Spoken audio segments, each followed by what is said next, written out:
Well, thought I'd give you a quick update on my Ford pickup truck here. Really haven't done too much with it this summertime. It's probably going in the auto shop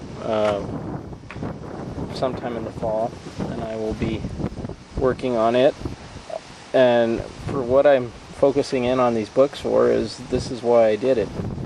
I have inspiration. I'm trying to get some inspiration about what I want to do for this Ford motor that I have. So this book that I bought, these two books I bought at Barnes & Noble, or one is Ford Performance, modern Ford pushrod engines, and performance engines as well.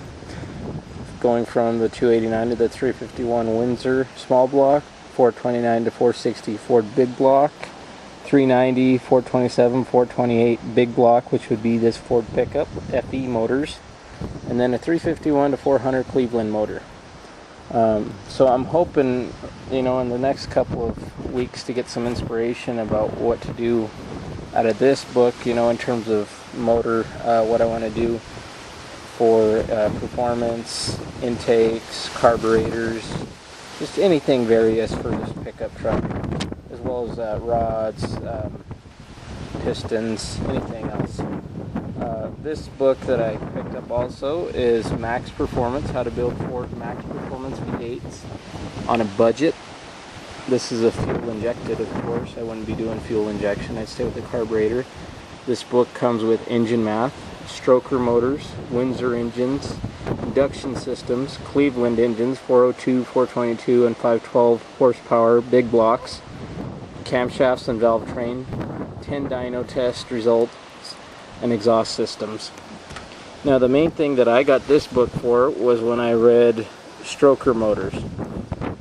I was thinking, after some references from a local website, was to make this a stroker motor, a 390 stroker, with the 390 stroker pistons and all that stuff, would make it about a 412, but that's what I was thinking anyway. So the first steps in restoration, that's what I would be doing.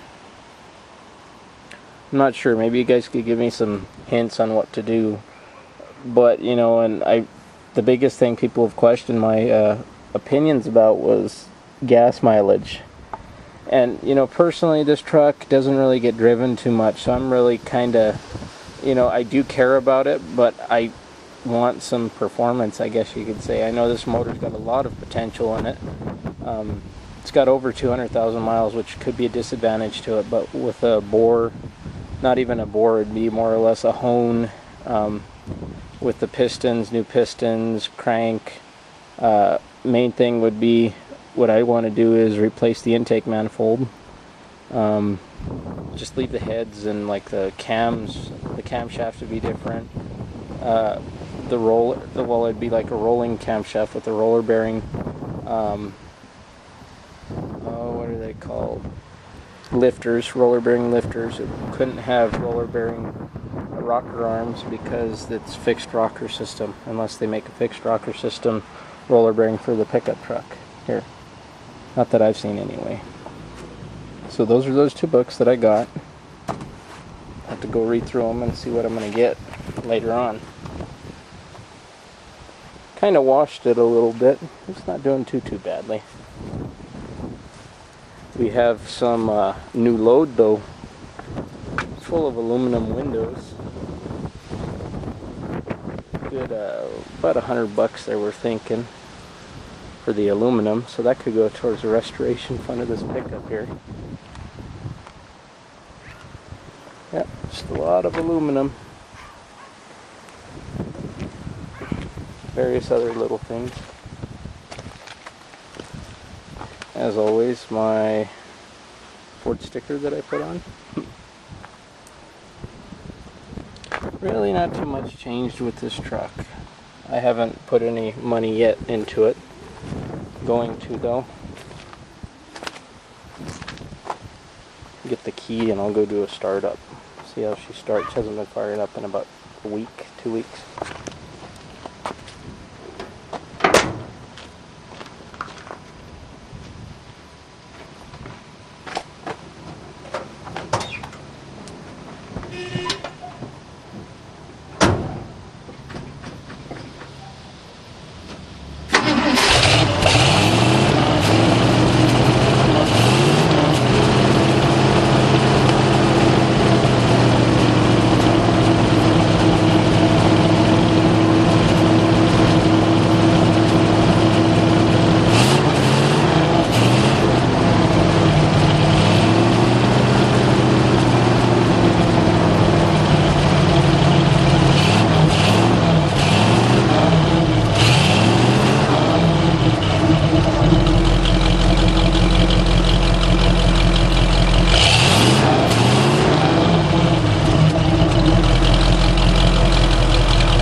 love these. Yep, there you go. Right there is a crack in the muffler. Kind of loud. What's her mileage now that we're pushing? 266,687 looks like. Going to 687. And my gas that I have, pretty good for cruising, but I'm not going to take her for a cruise today. Well, that's the pickup. Start. Tell me what you think. What I should do. Is 390 the way to go, or different motor altogether? You know, everyone likes their engine. I like the FE motors. I wouldn't mind having though a Cleveland or a Windsor, but I know they're expensive, and it might just be cheaper to restore the 390. So, or the 360 390. There's the old Ford pickup. Don't rev as loud, but it gets there.